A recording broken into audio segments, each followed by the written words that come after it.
നേരം മങ്ങിയ നേരത്തെക്കര മാനത്തെത്തുവതാരോ മാനത്തെത്തുവതാരോ.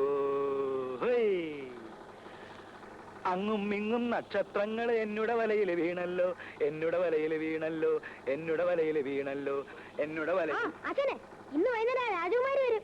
രാജകുമാരിയോ? ആശാൻ തമാശ. ഇന്ന് ബ്ലൗസ് തച്ചു കൊടുക്കാന്നാ പറഞ്ഞിരിക്കുന്നത്. അതിന് ബ്ലൗസിന്റെ അളവ് വേണ്ടേ? അളവ് ബ്ലൗസ് മേശക്കടിയിൽ ആശാൻ ഒളിപ്പിച്ച് വെച്ചിരിക്കല്ലേ. എടാ എടാ, ആ അളവ് ബ്ലൗസ് കൊണ്ട് ബ്ലൗസ് വെച്ചാലേ അവളുടെ ഇപ്പോഴത്തെ കണ്ടീഷൻ അനുസരിച്ച് അതങ്ങനെ കടക്കില്ല. ആശാൻ അവർ തൊട്ടും പിടിച്ച് അളവെടുക്കാൻ വേണ്ടി അല്ലേ ആശാനെ? നേരം മങ്ങിയ നേരത്തക്കര മാനത്തെത്തുവതാരോ. ബ്ലൗസ് വെച്ചോ? എന്ത് ചോദ്യ രാജകുമാരി ഇത്? അളവെടുക്കാതെ ബ്ലൗസ് തയ്ക്കാൻ പറ്റുമോ? അളവ് ബ്ലൗസ് തന്നിരുന്നല്ലോ. അതുകൊണ്ട് ബ്ലൗസ് തയ്ച്ചാ രാജകുമാരിക്ക് ഇടാൻ പറ്റില്ല. എന്റെ രാജകുമാരി, ഇത് നിന്റെ കല്യാണ സമയത്തുള്ള ബ്ലൗസ് അല്ലേ?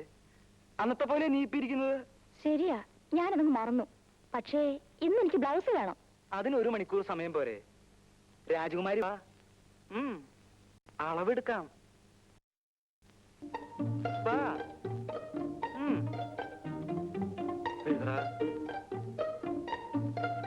ഒന്നും കൂടെ തിരിഞ്ഞു. ഇനിയേ ആ കൈ ഒന്ന് പൊക്ക്.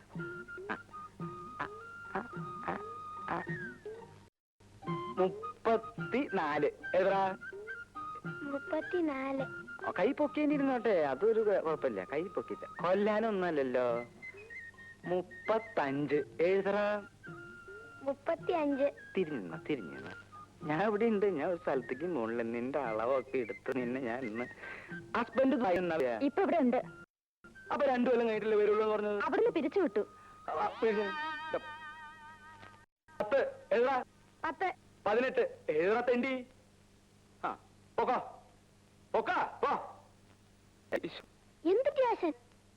ശാന്തേ, ശാന്തമ്മേ. എന്താ? ഞാനൊന്ന് പുറത്തിറങ്ങിട്ട് വരാം. കള്ള് ഷാപ്പിലേക്കല്ലേ? രാവിലെ മുതലിരുന്ന് തയ്ക്കുന്നതേ. അപ്പോ വൈകുന്നേരം കുളിയൊക്കെ കഴിഞ്ഞ് ഒരു കള്ള് കുടിക്കുന്നതിൽ ഒരു തെറ്റുമില്ല. കുടിച്ചിരിക്കണം, അതാ അതിന്റെ ശരി. 4-5 വർഷം കഴിഞ്ഞില്ലേ നീ എന്റെ ഭാര്യയായിട്ട്? എന്നിട്ട് നിനക്കിതിനെ പറ്റി ഒരു വിവരമില്ലല്ലോ. മതി, ഈ വിവരം ഒക്കെ മതി. ചെന്നാട്ടെ. അങ്ങനെ പറ. അമ്മൂട്ടിയെ വരട്ടെ.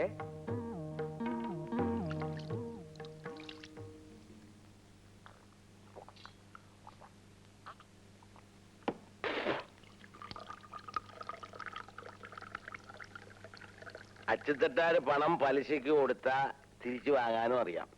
പണം കിട്ടിയില്ലേ മോലാക്കിയിരിക്കും. എന്നിട്ട് പത്രോസ് പണം തന്ന 3000 ഒളിവായിക്ക് അവൻ എന്നെ 30,000 തവണ നടത്തി. അപ്പോ പത്രോസിന് കൊടുത്ത പണം ഗോപി അല്ലേ? രൂപ കിട്ടിയില്ലെങ്കിൽ എന്താ, അതിനുള്ള ഉരുപ്പടി മോലാക്കി. പത്രോസ് പെങ്ങളെ കെട്ടിക്കാൻ വെച്ചിരുന്ന പൊന്നെടുത്തോണ്ട് പോന്നായിരിക്കും അല്ലേ? പിന്നെ എങ്ങനെ മുതലാക്കി? എടാ, ഈ ലോകത്ത് ഏറ്റവും വില കൂടിയ 2 സാധനങ്ങളേ ഉള്ളൂ. ഏതൊക്കെയാന്നറിയാവോ? എന്താ? പൊന്നും പെണ്ണും. പൊന്നെന്ന് പറഞ്ഞാ പണം. പണം എന്നെ പോയി. പിന്നെ പെണ്ണ്, അത് ഞാൻ മുതലാക്കി. എങ്ങനെ? ലോകത്തൊരു കുഞ്ഞു പോലും അറിയാതെ പത്രോസിന്റെ ഭാര്യ റോസക്കുട്ടിയെ ഞാൻ. അയ്യോ, അതാടാ അച്ചുതട്ടാര്. മനസ്സിലായോ? ഭഗവതി, അച്ചുതട്ടാറ് ഞാൻ സമ്മതിച്ചിരിക്കുന്നു. അപ്പോഴേ ഭാർഗവ, തയ്യക്കട തുടങ്ങാൻ ജാമ്യമില്ലാതെയാ ഞാൻ നിനക്ക് 5000 രൂപ തന്നിട്ടുള്ളത്. പലിശ തന്നെ ഇത് 3ാമത്തെ മുടക്കമാ. ഇത് ഇങ്ങനെ പോയാൽ. അയ്യോ, ഞാൻ ആവുന്നത് വേഗം തിരിച്ചു തരാം അച്ചുതട്ടാരെ. ആ ഓർമ്മ വേണം. ഞാൻ വരട്ടെ.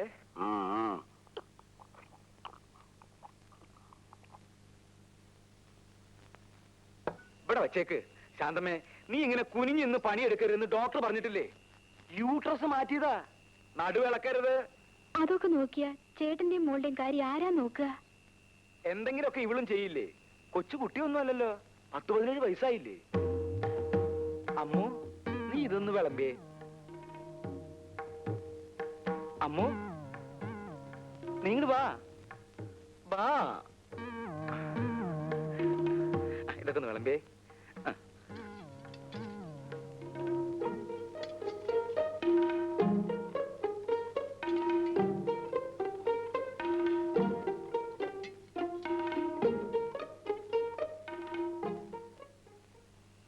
അമ്മോ നീ ഇങ്ങോട്ട് വാ, ഇത് ഇത്തിരി കൂടി ഒഴിച്ചേ. വാ വാ. നിന്നോടല്ലേ ഞാൻ വേണ്ടാന്ന് പറഞ്ഞത്? എനിക്കിപ്പോ ഒരു അസുഖവും ഇല്ല ഏട്ടാ. എന്നൊക്കെ ഇപ്പൊ പറയും. നടു അനങ്ങിയാലുണ്ടല്ലോ വേദന കൂടും. പറഞ്ഞില്ലെന്ന് വേണ്ട, ഒന്ന് പറഞ്ഞു കൊടുക്ക എന്റെ അമ്മൂട്ടിയെ.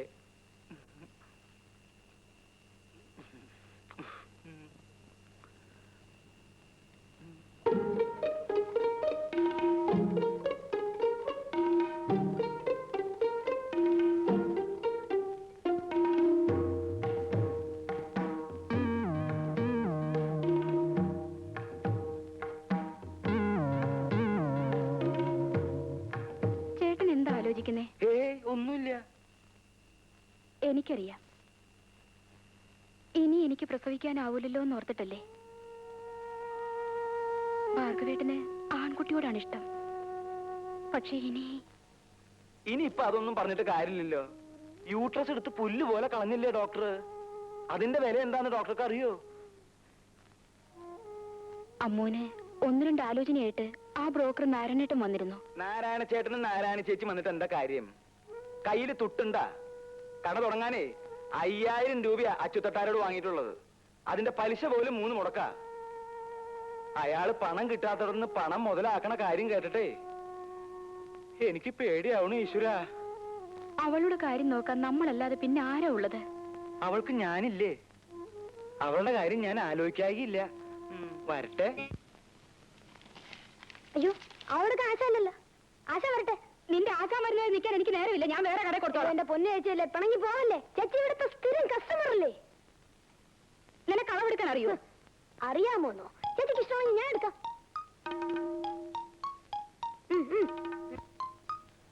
ഈശ്വര, ഇവനും അളവെടുപ്പ് തുടങ്ങിയോ? ബ്ലൗസ് കഴിക്കുന്നുണ്ട് അരവണ്ണം എടുക്കുന്നത്.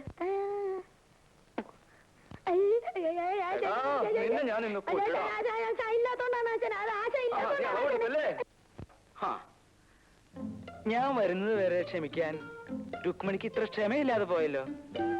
വരൂ, നമുക്ക് വിശദമായിട്ട് അളവെടുക്കാം. വരൂ.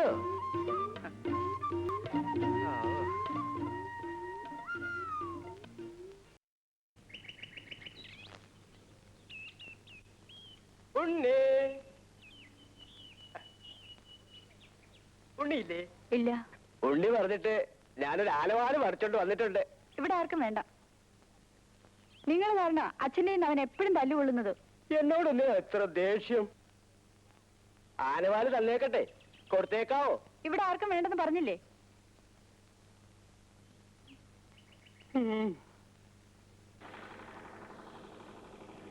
2 ബ്ലൗസ് തയ്ക്കണം. തയ്ക്കാലോ, അകത്തേക്ക് കയറൂ, അളവെടുക്കാം.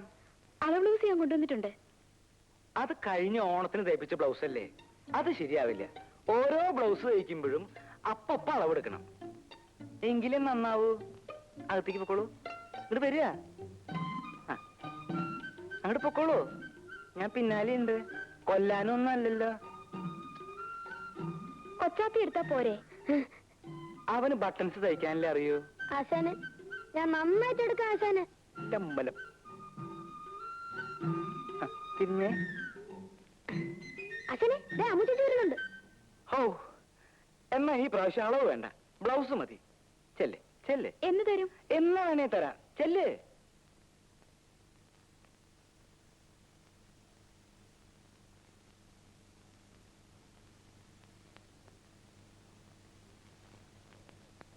അമ്മൂട്ടിക്ക് ഇതിലേതാ ഇഷ്ടം? എന്തിനാ നീ പറയുന്നേ?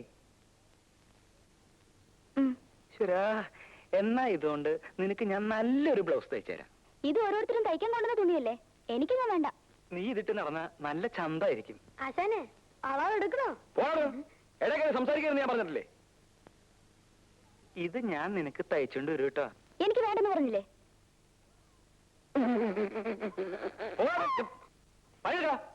വിളിക്കില്ല മയിലെന്നും വിളിക്കില്ല മാടത്തെ പച്ചക്കിളിയെ, നിന്നെ ഞാൻ പാടത്തെ പച്ച.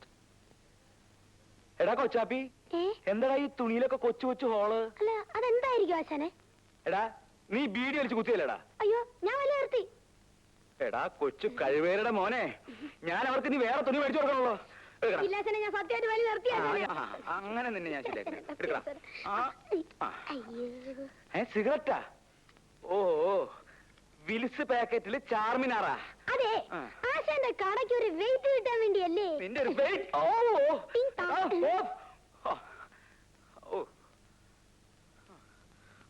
ഓരോരോ കള്ളന്മാര്.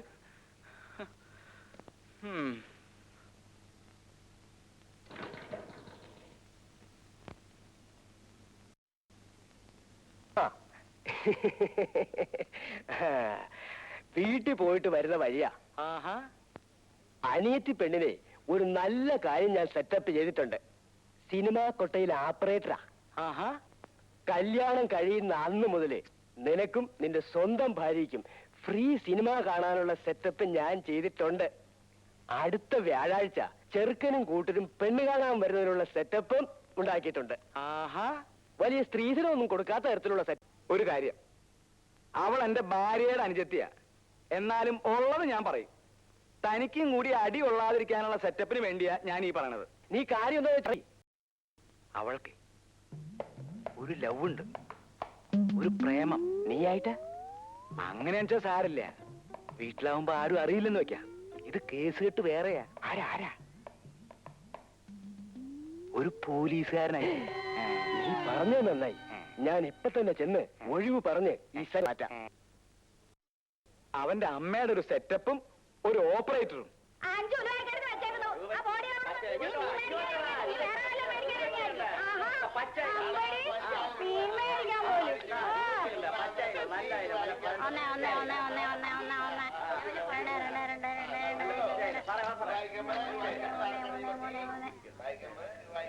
ഇതിനെന്തോ വില? 40 രൂപ. അയ്യോ, ഇത് എല്ലാത്തും കൂടെ 5 രൂപ. 5 രൂപയോ? ആ കൈ കൊണ്ടുപോയി വീട്ടിൽ ചെന്നേ മീനെ തൊട്ടെന്ന് പറഞ്ഞാൽ മതി. 5 രൂപ പോലും. എന്നാ ഒരു രൂപ പിടിച്ചോ.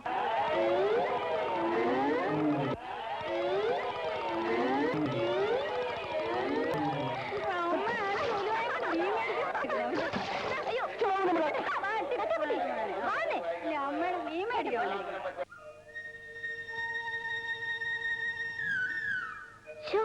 എന്തൊരു നാറ്റം.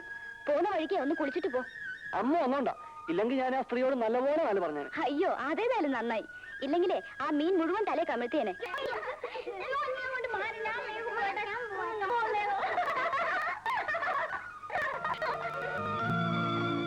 പഠിക്കാത്തതിന് പാറുട്ടി ടീച്ചറുടെ തല്ല് എന്നും എനിക്ക് കൊള്ളുമായിരുന്നെങ്കിലും ഈ കുട്ടികളെ കാണുമ്പോഴാ ആ കാലം കഴിഞ്ഞതിൽ വിഷമം തോന്നുന്നത്.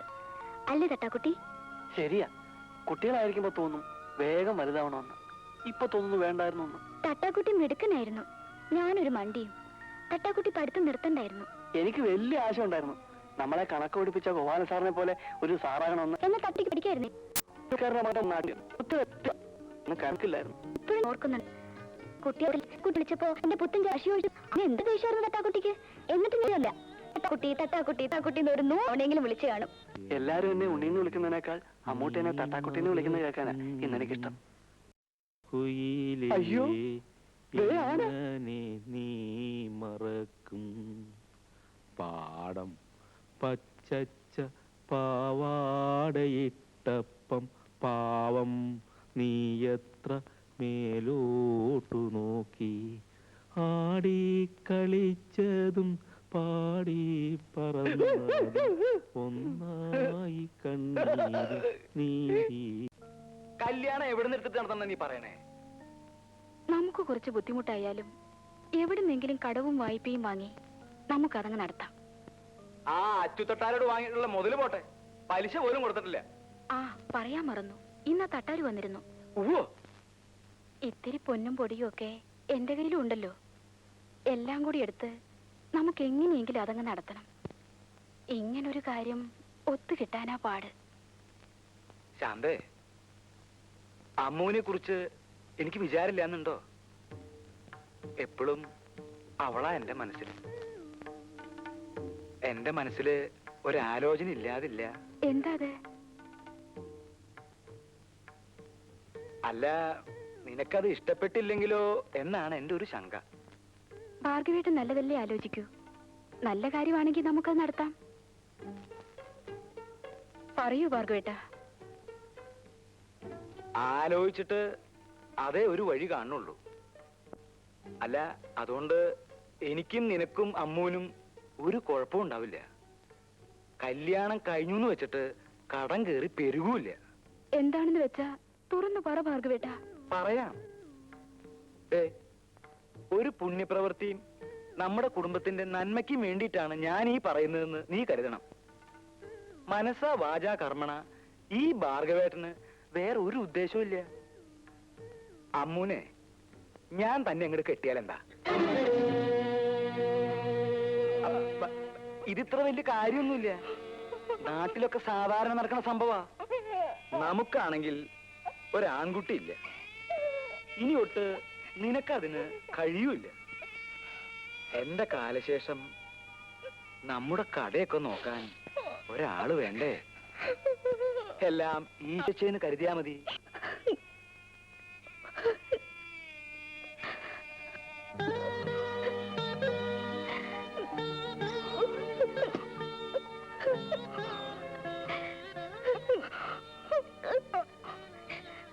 പൊന്നും പുടവയും തന്ന് നിന്നെ കെട്ടിച്ചയക്കാൻ ഈ ചേച്ചിക്കാവില്ല കുട്ടി.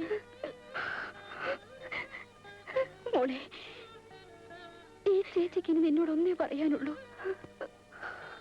നിനക്ക് ഇഷ്ടമുള്ള ആരുടെ കൂടെ വേണമെങ്കിലും ഒളിച്ചു പൊയ്ക്കോ. മനസ്സും ശരീരവും മരവിച്ച് ഈ ചേച്ചിക്ക് ഇത്രയേ ചെയ്യാൻ കഴിയൂ.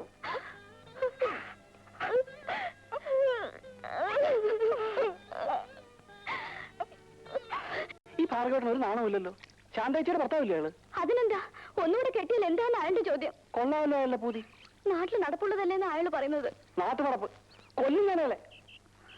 എന്റെ അമ്മൂട്ടിയെ ഞാനല്ലാതെ മറ്റാര് കെട്ടിയാലും അവനെ കൊല്ലും ഞാൻ. നേരം മങ്ങിയ നേരത്തക്കര മാനത്തെത്തുവതാരാ? എന്താ എന്താ പിള്ള ചേട്ടാ, വിശേഷം വല്ലതും ഉണ്ടോ? നിനക്ക് നേരിട്ട് അളവെടുത്താലേ തയ്യൽ വരത്തുള്ളൂ. അങ്ങനെയൊന്നുമില്ല. ഇപ്പൊ ബ്ലൗസ് കൊണ്ടുവന്നാല് ആ ബ്ലൗസ് വെച്ച് അളവെടുക്കാം. പിന്നെ സ്വന്തക്കാരാവുമ്പോ കറക്റ്റായിട്ട് ഫിറ്റായിട്ട് അല്ല നന്നാവാൻ വേണ്ടി. നീ ഇവിടെ കുറെ നന്നാക്കുന്ന ലക്ഷ്യമുണ്ട്. അടിച്ചു. അയ്യോ, എന്നെ തല്ലല്ലേ. ഭാര്യ യൂട്രസ് ഒരു അത്യാവശ്യത്തിന് വേണ്ടി മാറ്റി വെച്ചിരിക്ക. തല്ലിയ കേടുപറ്റേ. നിന്റെ തിരിച്ചുകൊള്ളു. തുറന്ന മണി കൊണ്ടോ. അവന്റെ ഒരു അളവെടുപ്പ്.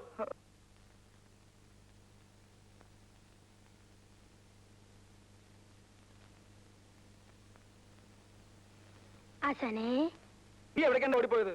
അതെ, ഞാൻ ഇവരെ വിളിച്ചോണ്ടുവരാനാ. എന്തിനാ? എന്റെ ശവം പൊക്കിക്കൊണ്ടുപോവാനോ? മനുഷ്യന് സമാധാനമായിട്ട് ഒരു സ്ഥാപനം നടത്തിക്കൊണ്ടുപോകാൻ പറ്റില്ല എന്ന് വെച്ചാല് ഞാൻ ഇത് പൂട്ടി വല്ല ബോംബെക്ക് പോകാൻ പോവാ. ഒരു അളവെടുത്തതിന് ഇത്ര വലിയ പ്രശ്ന? താനേ സ്വർണ്ണത്തെ ചെമ്പ് ചേർത്തോ, ചെമ്പ് സ്വർണ്ണം ചേർത്തോ ആഭരണം പണിത്? അനാവശ്യം പറയരുത്. ശ്രീയാണെന്ന് ഞാൻ ഓർക്കില്ല. എന്റെ മോക്ക് പണിത് വന്ന ആഭരണം ചെമ്പ് ചേർത്തല്ലേ താൻ പണിത്? അതാണ് ചെമ്പ് ചേർത്ത് സ്വർണ്ണം പണിയാൻ പറ്റൂ. അത് ഞങ്ങൾക്കറിയാം. എനിക്ക് ഇങ്ങനെ പണിയാൻ പറ്റൂ. നിങ്ങൾക്ക് വേണമെങ്കിൽ എടുത്തോണ്ട് പോകും. നിനക്കിത് വേണ്ട. ഒന്നുകിലും സ്വന്നിരിച്ചതാ, അല്ല ഇന്നതാ. മേടിപ്പിക്കണോ? തരാൻ മനസ്സില്ല. നീ മേടിക്കണോന്ന് കാണണല്ലോ.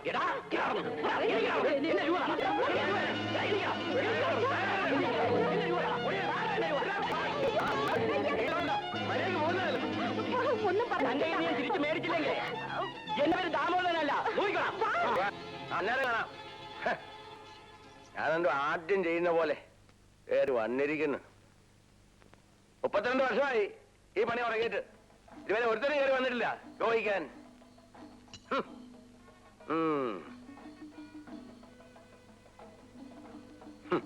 സ്വർണ്ണത്തിൽ ചെമ്പി ചേർക്കാൻ പാടില്ലെന്ന്.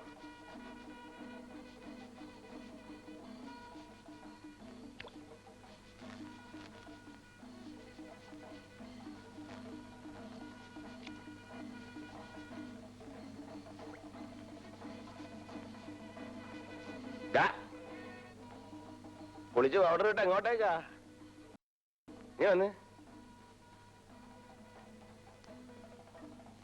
അവിടെ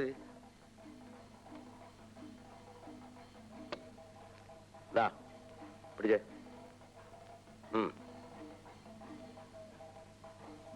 പിന്നൊരു കാര്യം, കാവില് പൂർവ്വം മേളമൊക്കെ നടക്കും. അങ്ങോട്ടൊന്നും എഴുന്നള്ളണ്ട. രാത്രി ഇവിടെ നിന്ന് പണിതാലേ നാളെ രാവിലെ ഇത് കൊടുക്കാൻ പറ്റും.